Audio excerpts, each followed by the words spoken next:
이 3.1 운동은 나라와 개인의 주권과 자유가 일제에게 빼앗긴 그런 가슴 아픈 이 식민지 생활 속에서 정말 자유를 위해서 그렇게 전국이 일치돼서 일으켰던 유일한 운동입니다.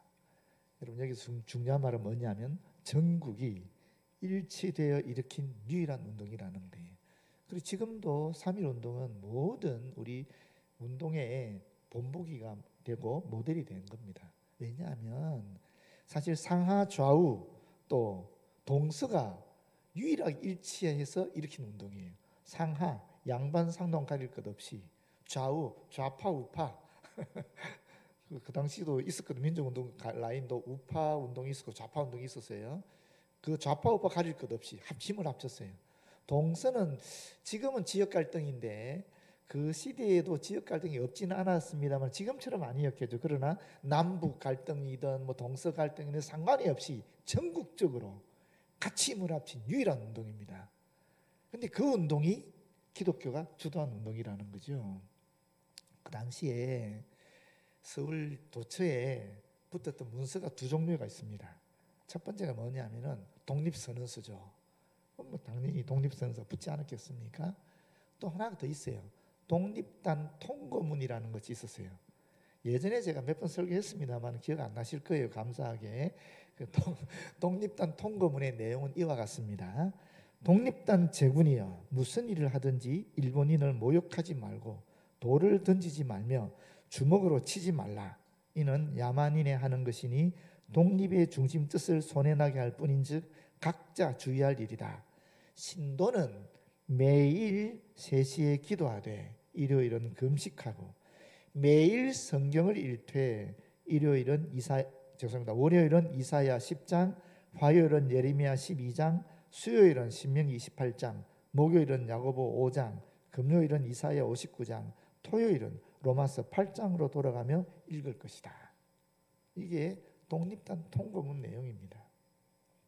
이 성경의 내용은 뭐냐면 하나님이, 성경에는 이스라엘이라 그러겠지만 그 이스라엘이 우리 영적 이스라엘, 우리를 얘기하는 거니까 하나님께서 우리를 세워서 세계적인 국가를 만든다. 우리는 하나님의 백성이고 하나님이 우리를 축복하시고 온 세상이 알게 한다. 우리를 공격하면 그 나라를 하나님이 치신다. 하나님이 우리를 끝까지 사랑하셔서 세우신다. 이런 내용들이에요. 여기 내용을 보시게 되면 물론 기본적인 사랑이나 평화에 대한 이야기가 있지만 우리 눈에는 말씀과 기도가 들어오는 거죠. 그렇지 않습니까? 독립운동을 하는데 말씀과 기도를 하고 있는 겁니다. 그리고 독립선언서 보시게 되면 독립선언서가 기니까 제가 다 못 읽어드리지 않겠습니까? 지금 시간이 짧은 시간에. 그 독립선언서 내용의 제일 마지막에 보면 33인의 서명이 있고요. 바로 그 위에 공약 3장이라는 것이 있습니다. 그걸 제가 읽어드릴게요. 하나, 오늘 우리의 입은 거사는 정의, 인도와 생존과 영광을 갈망하는 민족 전체의 요구이니 오직 자유의 정신을 발휘할 것이요 결코 배타적인 감정으로 정도에서 벗어난 잘못을 저지르지 마라. 하나, 최후의 한 사람까지, 최후의 일각까지 민족의 정당한 의사를 시원하게 발표하라. 하나, 모든 행동은 질서를 존중하며 우리의 주장과 태도를 어디까지나 떳떳하고 정당하게 하라. 이게 공약 3장입니다. 여기 보게 되면 중심되는 내용이 뭡니까? 자유죠. 근데 그 자유가 방만한 자유가 아니라 질서를 얘기하고 있는 것입니다. 자유와 질서를 얘기하고 있어요.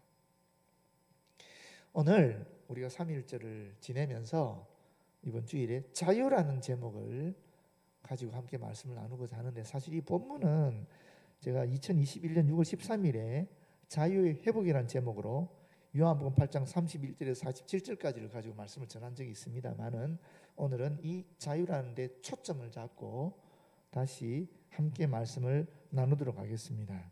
먼저 첫 번째, 이 자유는 예수님의 참 제자가 됨으로써 온전히 주어진다라는 것입니다. 자유는 우리가 쟁취하는 것이 아니라 주어지는 것입니다. 어떻게? 예수님의 참 제자가 됨으로써. 31절 보시면 그러므로 그러고 있어요. 그러므로. 이 그러므로 이해하기 위해서는 30절을 봐야 됩니다. 30절 보시게 되면 이 말씀을 하심에 많은 사람이 믿더라. 이 말씀은 뭐냐? 예수의 가르침이죠. 나는 세상의 빛이다. 뭐 이런 가르침이고 내가 앞으로 십자가에 못 박혀 죽어야 된다. 뭐 이런 내용들입니다. 그런데 이 말씀을 듣고 많은 사람이 믿었다라는 거예요. 그런데 이런 예수님의 탁월한 가르침을 듣고 많은 사람이 믿었는데 그 믿음이 온전한 믿음은 아니었다라는 것입니다. 믿기는 했는데 지난주에 말씀드린 것처럼 그들이 예수를 하나님의 아들로 믿는 것이 아니라 랍비로 선생님으로 그렇게 믿었다라는 이야기입니다. 그래서 예수님이 뒤에 말을 붙이는 거예요. 보십시오. 예수께서 자기를 믿은 유대인들에게 이르시되 너희가 내 말에 거하면 참으로 내 제자가 되고 진리를 알지니 진리가 너희를 자유롭게 하리라. 이 말씀을 덧붙이는 거예요. 여기 보시게 되면 내 말이 거한다는 말이 무슨 뜻이냐면은 이것은 사람들이 예수님의 말씀 안에 진실되게 거하는 그 시점부터라는 뜻입니다. 다시 말하면 내가 너희에게 말한 대로 살면 지키고 복종하면 그때부터 이런 뜻입니다. 그때부터. 여러분 뭘 의미하느냐 하면은 우리가 예수를 믿는다 그랬을 때 지금 분명히 30절에 예수를 믿었다 그러고 또 지금 31절에도 자기를 믿은 유대인들에게 이렇게 얘기하고 있지 않습니까? 여기 말하는 믿음이라는 것이 사실은 지난주에 설명드린 것처럼 머리로는 이해가 됐는데 가슴으로 내려오지 않은 거예요. 그리고 또 이것이 몸짓으로 실천되지 않은 것을 이야기하는 겁니다. 진정한 믿음이라는 것이 무엇이냐면은 예수를 그리스도로 우리가 머리로 이해했잖아요. 그러면 예수님의 마음을 알아차리게 되는 거예요. 우리를 얼마나 사랑하는지 그 마음을 알아차리게 되면 내 가슴이 뜨거워지는 겁니다. 그러면서 동시에 나를 사랑하는 그 예수님의 마음이 다른 사람을 사랑하는 마음과도 연결되면서 그 예수님의 사랑을 내가 알아차리게 되니까 내 가슴에서 열정이 생기는 겁니다. 예수님을 전해야 되겠다는 열정이 생기는 거예요.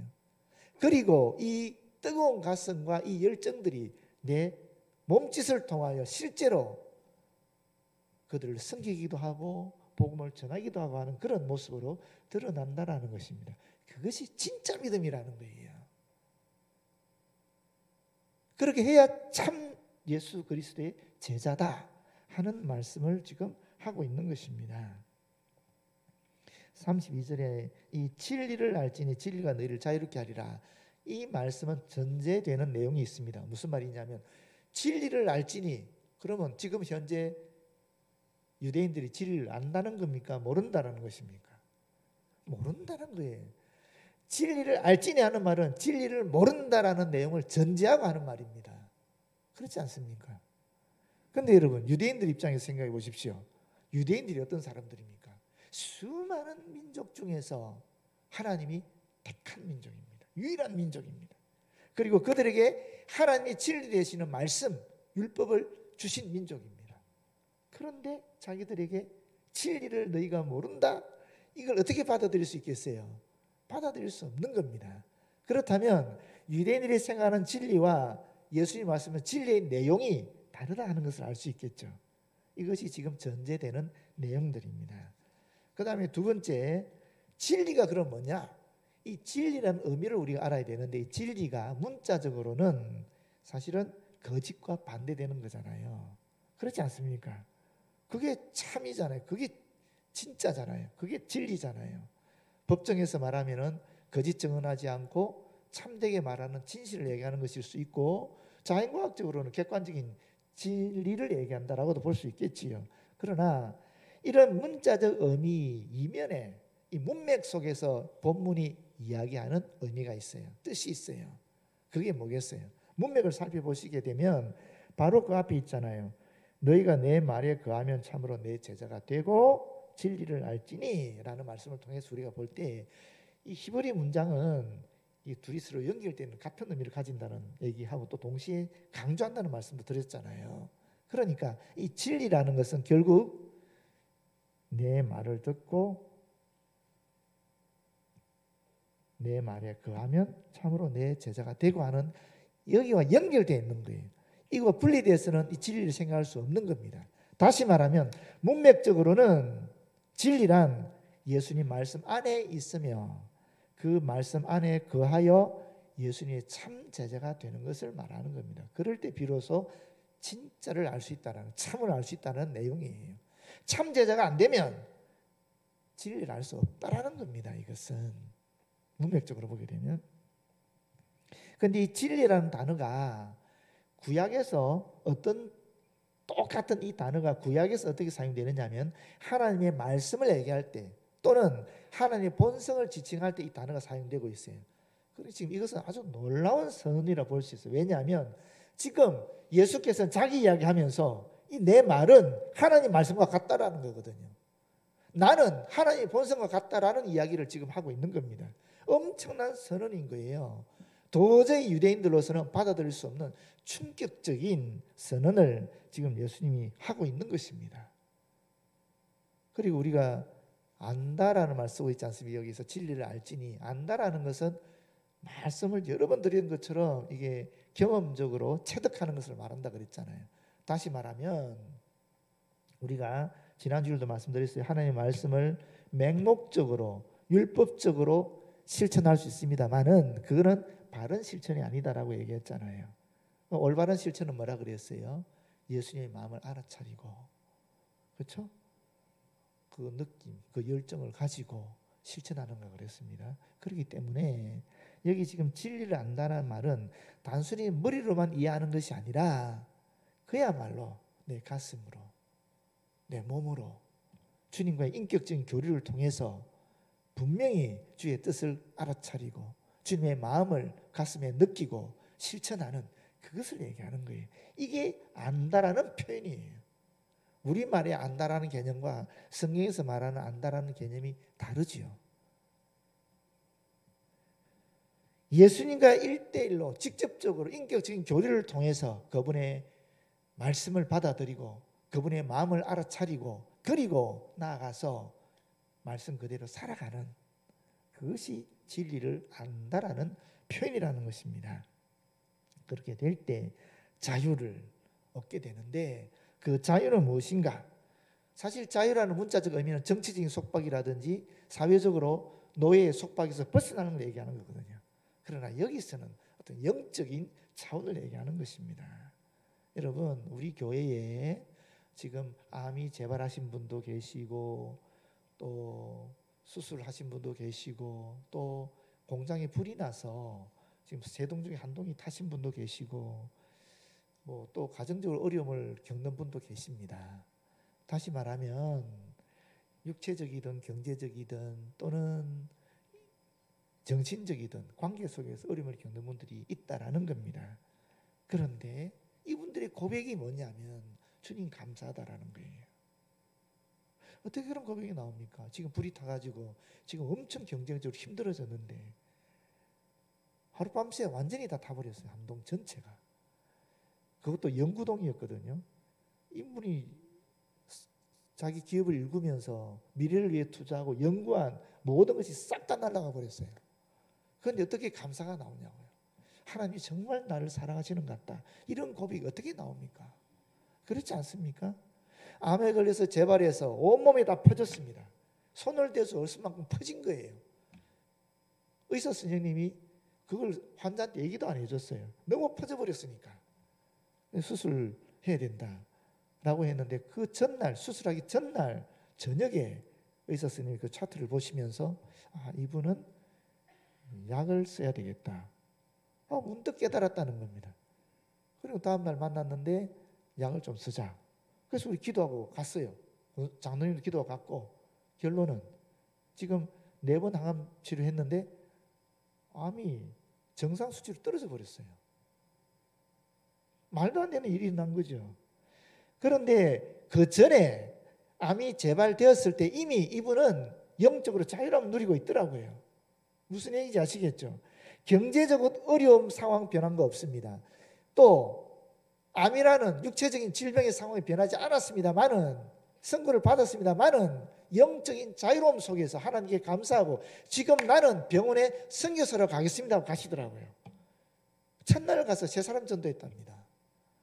어떻게 가능하냐 말입니까? 이게 영적인 측면에서 자유를 얻게 되니까 경제적이든 육체적이든 이런 어려움 속에 처해 있지만, 속박에 얽혀 있었지만 거기서 자유로워지는 겁니다.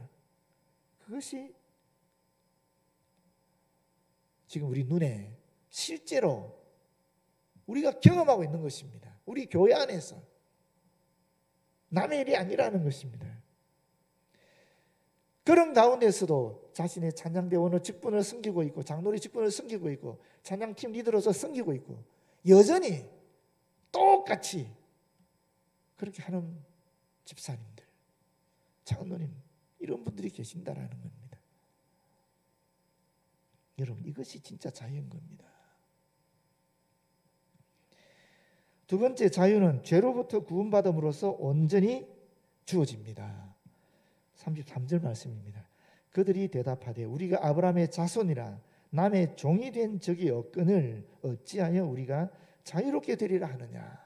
이 놀라운 얘기입니다. 사실 보십시오. 이스라엘 민족이 나라를 세웠지만 바로 아수르에 의해서 계속 예속 상태에 있다가 결국 북쪽 이스라엘이 멸망하지 않았습니까? 남쪽 유다 또한 바벨론의 예속 상태에 있다가 결국 바벨론에서 멸망했습니다. 그 뒤에는 그 민족이 어떻게 됐습니까? 페르시아 속박 속에 있었습니다. 그 다음에는 그리스 제국의 속박 속에 있었습니다. 그 다음에 지금 현재는 로마 제국의 식민 상태로 있는 겁니다. 그럼에도 불구하고 이들은 어떻게 얘기합니까? 남의 종이 된 적이 없다라고 얘기하는 것입니다. 어떻게 이런 고백이 가능합니까? 말이 안 되지 않습니까?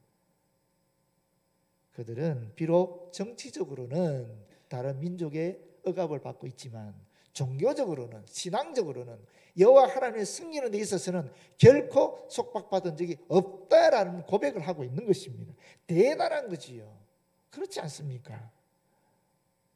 대단한 겁니다. 그런데 예수께서는 34절에 진실로 진실로 너에게 이르노니, 이 진실로 진실로 너에게 이르노니 이 말씀이 나오면 그 뒤에 나오는 구절이 중요하다라는 겁니다. 예수께서 요한복음에서 이 말을 쓰면 정말 중요하다라는 것을 얘기하는 겁니다. 예를 들어서 진실로 진실로 너에게 이르노니 사람이 거듭나지 아니하면 하나님의 나라를 볼 수 없느니라. 또 진실로 진실로 너에게 이르노니 사람이 물과 성령으로 거듭나지 아니하면 하나님의 나라에 들어갈 수 없느니라. 하나님 나라를 보고 하나님 나라에 들어가는 것보다 더 중요한 게 어디 있겠습니까? 그때 이 진실로 진실로 너에게 이르노니 하는 말씀을 예수님이 앞에 붙이거든요. 그래서 이 말을 쓸 때는 아주 중요하다라는 거예요. 뭡니까? 그 뒤에 나오는 말이 죄를 범하는 자마다 죄의 종이라. 이스라엘 백성은 자신들이 하나님의 유일한 선택한 민족이기 때문에, 또 하나님이 주신 그 진리의 말씀을, 율법을 자신들이 가지고 있기 때문에 자신들은 종이 아니라고 생각하고 있는데, 예수께서는 너희가 비록 하나님을 섬기고 율법을 소유하고 있다 할지라도 죄를 지으면 죄의 종이다라고 얘기하고 있는 것입니다. 여러분, 이 죄라는 것이 어떤 겁니까? 이 성경에서 말하는 이 죄라는 것은 사실 원어적으로 보게 되면 이 관역이 있지 않습니까?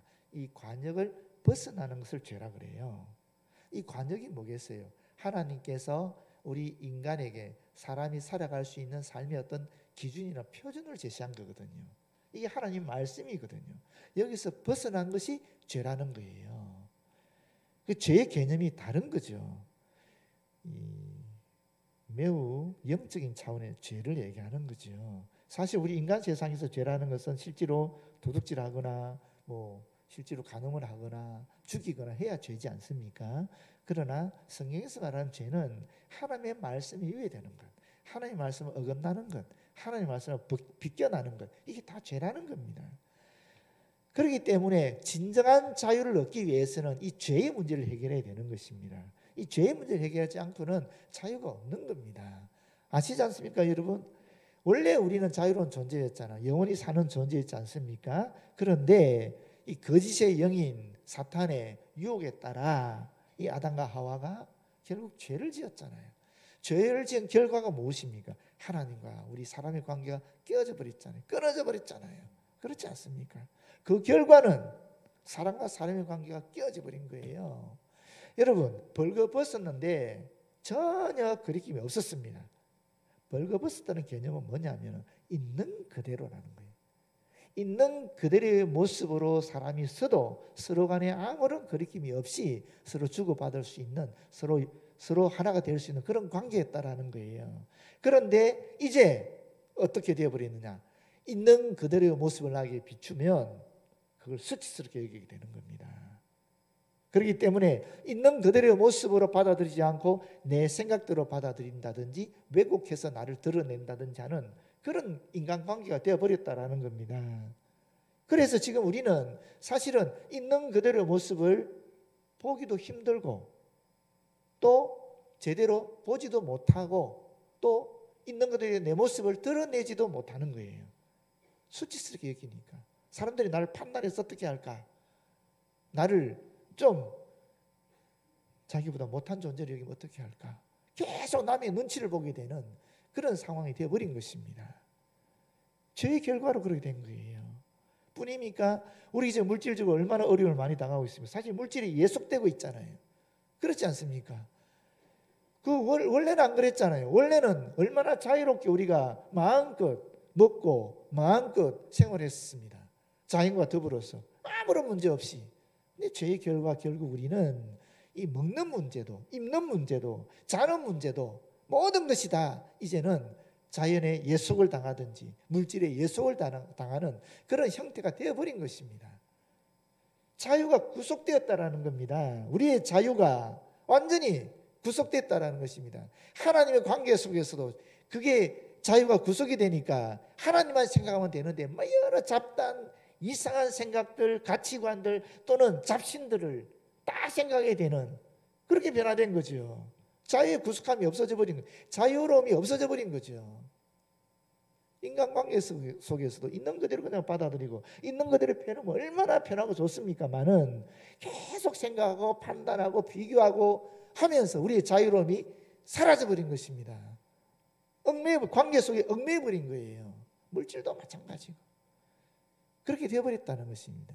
그렇기 때문에 이 죄의 문제를 해결하지 않으면은 우리는 생각으로부터 자유로울 수가 없고 두려움으로부터 자유로울 수가 없고 공포로부터 자유로울 수가 없고 불안으로 자유로울 수가 없고 동시에 인간관계 속에서도 열등감이나 또는 비교의식이나 이런 데서 자유로울 수가 없는 겁니다. 물질도 마찬가지죠.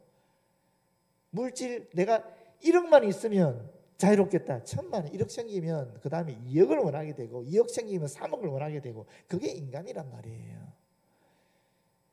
죄의 문제를 해결하자면 결코 자유로울 수가 없다 하는 것이 예수 그리스도의 이 말씀입니다. 오늘의 말씀입니다. 그래서 35절을 보게 되면 종은 영원히 집에 거하지 못하되 아들은 영원히 거하나니. 정말 재미있는 말씀입니다. 왜냐? 종이나 아들이나 주인의 아들이나 상속자나 결국 같은 집에 사는 거예요. 그렇지 않습니까? 같은 시간에 같은 공간에 같이 있는 거예요. 그게 종과 지금 아들이라는 주인의 아들이라는 개념이에요. 그런데 한 사람은 자유로운 존재입니다. 한 사람은 자유롭지 못한 존재예요. 주인의 아들은 자유로운 존재입니다. 상속자니까. 그러나 종은 자유롭지 못한 존재예요. 주인의 아들은 영원한 직위를 가지고 있는 겁니다. 영원한 권리를 가지고 있는 겁니다. 반면에 종은 영원한 직위도 없고 영원한 권리도 없는 것입니다.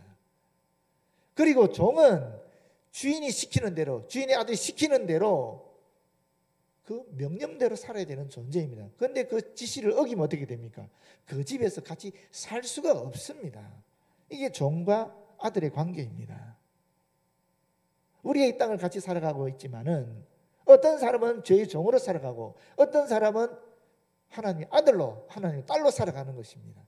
어떤 사람은 자기의 구속당함을 살아가고 어떤 사람은 자유롭게 살아가는 것입니다. 어떻게? 죄의 문제를 해결하면 자유로워지는 거고, 죄의 문제를 해결하지 못하면 자유로 구속당한 상태로 살아갈 수밖에 없다라는 것입니다. 그렇기 때문에 이 죄의 문제를 해결해야 우리는 온전한 자유를 얻을 수 있는 것입니다. 예수께서 그 얘기를 하는 겁니다. 그래서 결론적으로 세 번째로 뭐라 그럽니까? 자유는 예수께서 우리를 자유롭게 하심으로써 온전히 주어진다. 36절. 그러므로 아들이 너희를 자유롭게 하면 너희가 참으로 자유로우리라. 내가 쟁취해서 얻는 게 아니라는 거예요. 예수 그리스도를 통해서 우리가 자유를 얻게 된다라는 것입니다. 자유는 주어지는 것입니다. 내가 얻으려고 애써서 만들어지는 것이 아니라는 것입니다. 왜? 이 죄의 문제를 예수께서 해결하셨기 때문에, 십자가에 못 박혀 돌아가심으로 우리의 모든 죄를 다 감당하시고 대속해 버리셨기 때문에 그 예수 그리스도만이 우리에게 진정한 자유를 줄 수 있는 유일한 존재가 되는 것입니다. 그래서 우리가 예수를 믿는 것입니다. 예수를 진심으로, 진정으로, 참되게 믿으면은 진짜 예수의 제자가 되고 진짜 진리를 알게 되고 진리대로 살면서 진리 안에서 우리가 자유를 누리게 된다는 것입니다. 이것이 말씀입니다. 예수 그리스도의 말씀입니다. 여러분께서 나는 예수 믿는데 왜 자유로움이 없는가? 내가 진짜 예수님의 제자인가를 생각해 보십시오. 내가 진짜 예수님의 말씀대로 살아가고 있는가를 생각해 보십시오. 거기 내가 왜 자유롭지 못한지 답이 있는 것입니다. 왜 똑같이 예수 믿고 똑같이 우리 교회 다니고 있는데 어떤 사람은 경제적인 그런 어려움 속에서도, 육체의 질병 속에서도 이런 자유를 누리면서 주님께 영광과 찬양과 존귀를 올리며 그렇게 멋있게 살아가는데 왜 나는 그러지 못하는가? 똑같이 예수 믿고 있는데, 똑같은 교회를 다니고 있는데 안 그렇습니까? 예수 그리스도는 우리에게 자유를 주고 있는데 우리가 그걸 못 누리고 있는 거죠. 여러분, 원래 찬송가가 이 찬송가 아니었는데 설교 준비를 끝나고 나니까 이 찬송을 해야 돼서 바꿨어요. 그래서 345장을 제가 바꾼 겁니다. 주부를 보면 달라요. 예배 순서지에. 이 캄캄한 밤 사놓은 바람 불 때 한번 보십시오. 이 찬송가가 1920년경에 나온 찬송가입니다. 그때가 언제입니까? 3.1 운동이 실패로 끝난 다음에 나온 찬송가예요. 사실은 김환란 박사가 1920년에 7인의 전도대를 조직해서 전국의 주요 도시에 전도여행을 시켰어요. 그런데 일본 제국주의가 또 못하게 막아버린 겁니다. 그때 작사한 찬송가가 이 찬송가예요. 거기 보시면 캄캄한 밤 사나운 바람 불 때 만경창파 망망한 바다에 외로운 배 한 척이 떠나가니 위태하구나. 비바람이 무섭게 몰아치고 그 성난 물 큰 파도일 때에 저 뱃사공 어쩔 줄 몰라 하니 가련하구나. 지금 그 당시 3.1운동 이후에 우리 민족이 경험하고 있는 상황이 이와 같았다라는 거예요. 독립하자, 자유를 얻자. 온 세계가 민족 자기주의를 외쳤다. 이제 드디어 우리는 독립할 수 있다 해서 전국이 일치해서 큰 꿈을 꿈고 희망을 가지고 봉기했는데 결론은 안 됐잖아요. 그러니까 절망에 빠질 수밖에 없는 겁니다. 그게 1920년 상황이었어요. 보십시오. 3절에 절망 중에 그 사공 떨면서 우리의 선조들이죠. 우리의 선배들이죠. 그런데 보십시오. 절망 중에 떨면서도 한 줄기 밝은 빛을 보았어요. 그 어둠 속에 한 줄기 빛을 본 거예요. 그 빛이 뭡니까? 배 안에도 하나님이 계신다라는 겁니다. 이 절망의 어두움에 도대체 희망이 없는 이 나라에 하나님이 계시더라는 거예요. 하나님이 계시더라. 제가 지난 수요일에 말씀드린 것 같은데 마태복음 1장 21절과 1장 23절을 보게 되면 이렇게 돼 있어요. 아들을 낳으리니 이름을 예수라 하라. 23절은 보라 처녀가 잉태하여 아들을 낳을 것이요 그 이름은 임마누엘이라. 누구 얘기하는 거죠? 그렇잖아요. 하나님 아들 얘기하는 거죠. 구원자를 얘기하는 거잖아요. 이름을 예수라 하라. 이름은 임마누엘이라. 그럼 예수와 임마누엘은 같은 거죠. 그렇죠? 그런데 그 뒤에 그럼 예수의 뜻이 뭔가? 이는 그가 자기 백성을 그들의 죄에서 구원할 자이십니다. 예수의 이름 뜻이 구원이란 뜻입니다. 임마누엘의 뜻은 이를 번역한 즉 하나님이 우리와 함께 계시다입니다. 임마누엘의 뜻은 하나님 우리와 함께 계시다라는 거예요. 보십시오. 예수와 임마누엘 같은 말이에요. 그러면 구원과 하나님이 함께 계시다는 같은 말일까요? 다른 말일까요? 같은 말인 거예요. 여러분 구원이 뭐냐? 하나님 우리와 함께 계시는 것이 구원이라는 거예요. 정확하게 나오는 말씀이에요. 하나님이 이 절망에 빠져있는 우리 민족과 함께 계신다. 하나님이 도대체 헤쳐나갈 수 없는 미래가 불투명한 이 나라에 함께 계신다.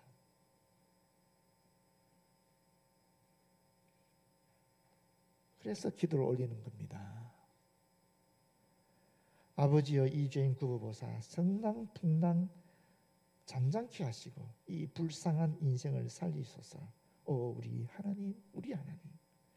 모진 바람 또 험한 큰 물결이 제 아무리 성내어 덮쳐도 일본 제국주의가 우리 민족을 없애기 위해서 아무리 애를 쓴다 할지라도 권능의 손, 하나님의 권능의 손이 그 노를 저으시니 우리 민족과 함께 하시니 오 잔잔한 바다, 잔잔한 바다.